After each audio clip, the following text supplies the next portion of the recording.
Assalamualaikum. Nama diberi Nur Arif Ikan bin Nazaruddin. Nombor metrik B0120100174. Assalamualaikum warahmatullahi wabarakatuh dan salam sejahtera. Nama saya Muhammad Izzul Ifkar bin Saiful Skari B0120100146. Saya akan membentangkan satu kajian yang bertajuk Ideologi Islam dan Ideologi Barat. Assalamualaikum warahmatullahi wabarakatuh. Salam sejahtera, stay safe, kita jaga kita. Saya Tuan Nur Shalin binti Tan Syamsul Bahari B0120100137 akan membentangkan hasil kajian saya yang bertajuk Ideologi Barat versus Ideologi Islam. Assalamualaikum warahmatullahi wabarakatuh. Nama saya ialah Siti Alfiah binti Abdul Rahman dan nombor metrik saya ialah P0120100123. Hari ini saya akan membentangkan tentang definisi ideologi Barat versus ideologi Islam. Apa itu ideologi? Ideologi merupakan gabungan daripada dua perkataan, iaitu ideo dan logos. Ideo berasal daripada bahasa Yunani, eidos, yang bererti melihat, manakala dalam bahasa Latin, idea, yang bererti pengertian, ide atau gagasan. Sementara logos bermaksud ilmu. Ideologi merupakan sistem kepercayaan yang menjadi asas kepada tingkah laku seseorang. Pada lazimnya, ia merujuk kepada set kepercayaan yang menggerakkan suatu pergerakan politik dan sosial. Ideologi ditakrifkan sebagai visi yang bersifat komprehensif. Ideologi juga ialah suatu sistem pemikiran abstrak yang diterapkan pada masalah umum sehingga mampu membuat konsep. Selain itu, ideologi juga merangkumi tujuan yang ingin dicapai, citra masyarakat yang ingin dicita-citakan, dan garis panduan atau cara perjuangan. Ideologi Barat. Definisi ideologi Barat dapat menyelami konsep-konsep ideologi yang bercanggah dengan Islam, falsafah, prinsip dan kepercayaan yang berdasarkan pemikiran Barat bertujuan untuk menyelewengkan akidah umat Islam. Antara konsep tafsiran Barat adalah humanisme, pluralisme, liberalisme, feminisme, hedonisme, dan akhir sekali sekularisme. Istilah-istilah sekularisme, sekularisasi, dan sekular tidak boleh dihubung-hubungkan dengan Islam. Ideologi Islam. Definisi ideologi Islam adalah sistem politik yang berdasarkan akidah agama Islam. Istilah dan definisi ideologi Islam mempunyai istilah dan definisi yang berbeza di antara pemikir Islam terkemuka. Secara teorinya, Islam politik berpegang pada idea bahawa Islam dan politik saling berkaitan secara organik atau tidak dapat dipisahkan. Kedua-duanya terikat secara struktural oleh sistem agama Islam formal. Anggapan pandangan ini adalah bahawa Islam mengandungi intipati ajaran din, agama dan daulah, negara sekaligus. Berbagai kesimpulan pemikiran ini kemudian melahirkan kepercayaan bahawa Islam mengandungi cara hidup yang lengkap. Bukan hanya agama, lebih dari itu ia adalah sumber rujukan, cetak biru untuk undang-undang, sistem ketertiban sosial, keseluruhan yang menawarkan penyelesaian untuk masalah kehidupan. Islam kemudian menjadi asas untuk mentadbir negara. Oleh itu, negara Islam, parti-parti Islam dan unsur-unsur formal lain yang membentuk badan politik Islam sangat penting untuk direalisasikan. Idea atau ciri politik lain yang tidak mempunyai kaitan formal dengan Islam juga mesti dilihat sebagai bukan Islam. Saya akan mengupaskan mengenai isu ideologi Islam dan contoh. sebagai Al-Adin. Dalam bahasa Arab, Salima bererti selamat, sentosa dan kedamaian. Daripada perkataan Salima itu, ini berbentuk perkataan Aslama, bermaksud pemeliharaan dan keadaan selamat sentosa. Bererti juga menyerah diri, tunduk, patuh dan taat. Salima Aslama Yuslima, yang bermaksud mereti menyerah diri, patuh dan tunduk serta mentaati dengan kesedaran kepada Allah. Rukun Islam yang pertama iaitu mengucap 2 kalimah syahadah, lafaz dan ikrar penyaksian tauhid, iaitu keyakinan pada Allah dan penyaksian terhadap kerasulan Nabi Muhammad sallallahu alaihi wasallam. Asyhadu an la ilaha illallah wa asyhadu anna Muhammadar Rasulullah. Aku bersaksi bahawa tiada Tuhan yang harus disembah melainkan Allah dan Nabi Muhammad itu pesuruh Allah. Merupakan pernyataan dan ikrar misi dan visi hidup seorang Muslim. Pengucapan lidah dan yang melahirkan pengakuan hati dan keinginan jiwa terhadap keesaan Allah serta kebenaran Rasulullah SAW sebagai utusan terakhir. Yang kedua, solat 5 waktu. Ibadah wajib yang perlu dilakukan dan meninggalkannya merupakan dosa yang besar. Solat juga merupakan satu wasilah langsung kita kepada Allah Subhanahu wa Ta'ala.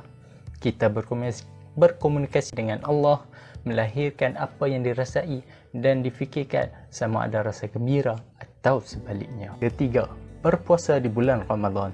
Sudut syarak membawa maksud meninggalkan diri daripada melakukan perkara-perkara yang boleh membatalkan puasa, bermula daripada terbit fajar hingga terbenam matahari dan disertakan dengan niat.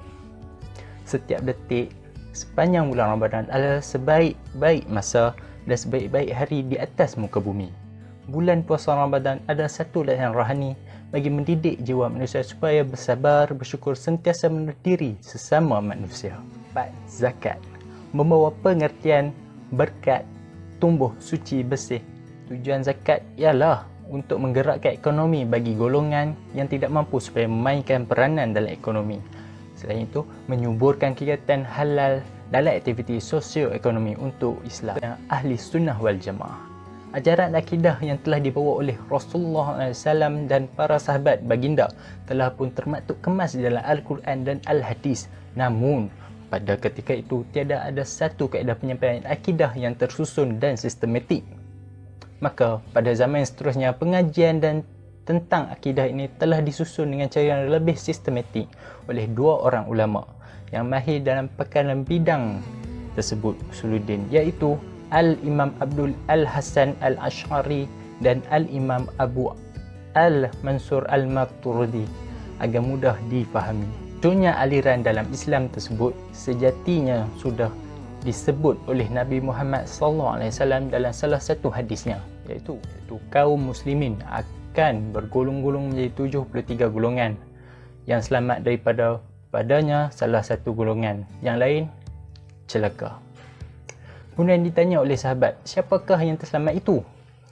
Rasulullah SAW menjawab, merekalah ahlul sunnah wal jamaah. Dan kemudian ditanya lagi oleh sahabat, apakah ahlul sunnah wal jamaah itu? Lalu baginda menjawab, apa yang aku berada di atasnya hari ini dan beserta para sahabatku. Akhir sekali, ideologi semasa iaitu terpecah kepada 3 golongan. Golongan pertama iaitu liberalisme. Liberalisme menekankan hak-hak peribadi serta kesamaratan peluang, kebebasan berfikir dan kebebasan bersuara. Sekularisme menganggap agama tidak ada kena-mengena dengan kehidupan.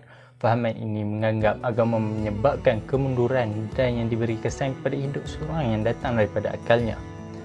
Seorang Muslim sekular biasanya masih mengamalkan Islam secara peribadi tetapi tidak bersetuju penguasaan undang-undang syariah dalam masyarakat. Dan yang terakhir, Marxisme menganggap bahawa secara objektif masyarakat manusia adalah suatu masyarakat yang terdiri pada golongan menindas dan golongan yang ditindas. Ketidakadilan ini merujuk Marxisme adalah berakar pada sistem sosial manusia sendiri secara objektif dan bukan disebabkan oleh faktor subjektif seperti moral dan budaya. Sekarang saya akan membentangkan topik di bahagian ideologi barat dan contohnya. Ideologi pertama yang saya akan bentangkan iaitu ideologi sekularisme. Ideologi sekularisme merupakan satu fahaman yang memisahkan antara urusan agama dan urusan dunia. Ini juga termasuk dalam bidang pendidikan, pentadbiran, ekonomi, politik dan sebagainya. Kemunculan ideologi ini juga merupakan satu pengokongan gereja dan tindakan menyekat pemikiran sains. Kemunculan fahaman ini disebabkan oleh tindakan paderi melakukan upacara agama ataupun ritual yang bercanggah dengan moral. Evolusi negara Turki bermula pada tahun 1900 merupakan satu perubahan sosial dan budaya yang mengejutkan sejarah Islam. Dalam hanya beberapa tahun selepas kejatuhan kerajaan Turki Osmaniyah, naiknya negara sekular iaitu bernama Republik Turki.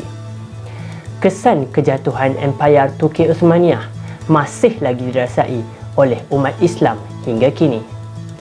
Watak utama dalam peristiwa ini ialah Mustafa Kemal Atatürk atau dikenali sebagai Ataturk. Di bawah kepimimpinannya pada tahun 1920-an hingga 1930-an, lahirnya negara sekular Turki dan Islam dipinggirkan. Ideologi kedua iaitu ideologi liberalisme. Liberalisme adalah satu bentuk fahaman sekularisme iaitu memisahkan aspek agama dan membolehkan sesuatu tindakan atau amalan bebas dari ketentuan agama. Perkataan liberalisme berasal dari bahasa Inggeris iaitu bererti kebebasan. Perkataan ini juga merujuk kepada perkataan liberty dalam bahasa Inggeris. Mazhab ini menegaskan mengenai wajib menghormati kebebasan individu serta berkeyakinan. Tugas utama pemerintah ialah menjaga, melindungi kebebasan rakyat seperti kebebasan berfikir, kebebasan menyampaikan pendapat, kebebasan hak pribadi dan juga kebebasan individu. Figura utama meracik prinsip liberalisme adalah John Locke, ahli falsafah Inggeris pada abad ke-18 yang diakui sebagai Father of Liberalism. Terdapat dua kaedah cara penyebaran. Yang pertama, liberal politik. Liberalisme politik adalah aliran di mana seseorang itu adalah asas undang-undang dan masyarakat. Institusi-institusi kerajaan dan masyarakat berfungsi untuk memperjuangkan hak-hak pribadi tanpa memilih kasih. Yang kedua, liberal budaya. Liberalisme budaya menekankan hak-hak pribadi yang berkaitan dengan cara hidup dan perasaan hati, termasuk kebebasan seksual, kebebasan beragama, pemahaman dan perlindungan dari campur tangan kerajaan di dalam kehidupan pribadi. Ideologi ketiga dan yang terakhir iaitu ideologi kapitalisme. Kapitalisme merupakan sistem ekonomi dan sosial yang cenderung ke arah pengumpulan kekayaan oleh individu tanpa gangguan kerajaan dan bermatlamatkan keuntungan. Kapitalisme berasal dari perkataan kapital yang bermaksud modal. Istilah kapitalisme mula diperkenalkan oleh Karl Marx pada abad ke-19. Namun, ideologi konsep ekonomi kapitalis ini diperkenalkan oleh Adam Smith dalam bukunya The Wealth of Nations. Terdapat dua cara menyebarkan ideologi ini. Pertama, melalui pelaburan. Individu-individu boleh mengumpulkan duit bersama untuk membina atau membeli sesuatu dan mereka ini adalah tuan punya benda yang dilaburkan. Dalam pasaran saham, mereka boleh membeli dan menjual saham. Yang kedua, penyokong tegar. Terdapat pelbagai golongan dan penyokong sistem kapitalisme. Di beberapa bahagian di dunia, mereka dikenali sebagai liberal. Di Amerika Syarikat dan beberapa tempat, mereka yang menyokong kapitalisme ini dipanggil libertarian. Kesan kepada pemikiran masyarakat. Terdapat 4 ideologi iaitu sekularisme, kapitalisme, humanisme dan juga hedonisme. Yang pertama adalah ideologi sekularisme. Sekularisme merupakan satu ideologi di mana ideologi ini mengasingkan urusan keduniaan dan juga urusan keagamaan. Kesan ideologi ini kepada masyarakat Islam adalah menimbulkan keraguan kepada mereka terhadap kepercayaan yang selama ini dipegang, iaitu rukun iman yang percaya kepada para rasul, para malaikat, hari kiamat dan juga Al-Quran, serta percaya yang satu, iaitu Allah Subhanahu Wa Taala. Ideologi ini secara tidak langsung akan melemahkan serta menggoyahkan keimanan mereka jika ideologi ini terus tersebar dengan meluas dan berjaya mempengaruhi pemikiran mereka. Seterusnya adalah ideologi kapitalisme. Kapitalisme disebarkan melalui sistem ekonomi yang berlandaskan hak milik peribadi atas semua jenis harta benda dan kebebasan mutlak. Maksudnya di sini adalah ideologi ini disebarkan dengan hasil daripada perniagaan yang menggunakan sifat seperti rasuah dan juga riba yang akan memberikan kesan kepada golongan yang tidak berkemampuan. Hal ini secara tidak langsung akan memberikan sikap yang negatif dan membuatkan ada golongan yang tertindas hasil daripada nilai ini. Baik, yang seterusnya adalah nilai humanisme. Humanisme merupakan satu ideologi di mana ideologi ini beranggapan bahawa kemampuan manusia adalah terhad dan tidak bebas. Namun begitu, ideologi ini sangat mementingkan nilai kemanusiaan serta kebajikannya. Disebabkan itu, mereka merasakan ideologi ini sangat efektif kerana mereka merasakan bahawa ideologi yang tidak bebas ini akan membuatkan mereka rasa terkungkung dan hal ini secara tidak langsung akan mendorong mereka hanya untuk meletakkan iman di dalam hati semata-mata tanpa mengamalkannya dengan sebaiknya. Baik, seperti yang kita tahu bahawa kemampuan kita tiada lebih, tiada kurang, hanya satu yang paling berkuasa di dalam dunia ini adalah Allah Subhanahu Wa Taala. Ini adalah kebaikan di sebalik sesuatu yang dilarang. Hedonisme adalah satu ideologi yang sangat memberikan atau mementingkan keseronokan dan juga kesenangan. Baik, sekiranya ideologi ini disebarkan melalui hiburan, semestinya hiburan seperti anak muda yang pergaulan bebas, pergi ke kelab malam, yang memberikan kepuasan kepada mereka, minum arak dan sebagainya. Anak muda di negara Malaysia ini, maka mereka akan terjerumus dan agama akan terpesong dan mereka seperti tidak mempunyai agama di dalam hidup mereka.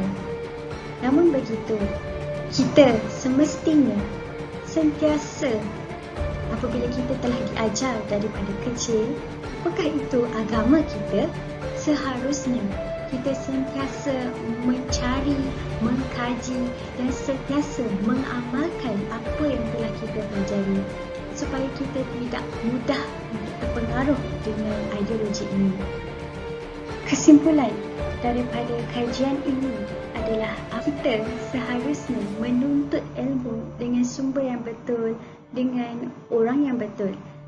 Terdapat ramai kalangan-kalangan ahli falsafah maupun golongan-golongan agamawan yang boleh kita cari dan boleh kita jadikan sebagai sumber rujukan dalam kehidupan kita. Selain itu, kita perlu atau kita wajiblah menanam nilai-nilai murni dalam kehidupan, sentiasa mempraktiskan apa yang telah kita belajar daripada kecil dan sentiasa mencuba untuk menjadi yang lebih baik daripada yang sebelumnya. Seterusnya, kita mestilah sentiasa berpegang teguh dengan ajaran agama masing-masing.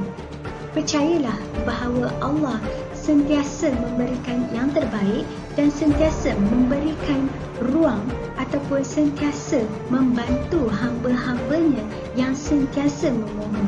Dan saya menyarankan bahawa kita sebagai golongan generasi muda sentiasa membuat penyelidikan terlebih dahulu terhadap sesuatu ideologi ataupun sesuatu fahaman, kerana terdapat pelbagai permasalahan, pelbagai ideologi yang dapat kita terima. Akhir kata daripada saya, ada pepatah Melayu mengatakan bahawa menuntut ilmu hingga ke negara China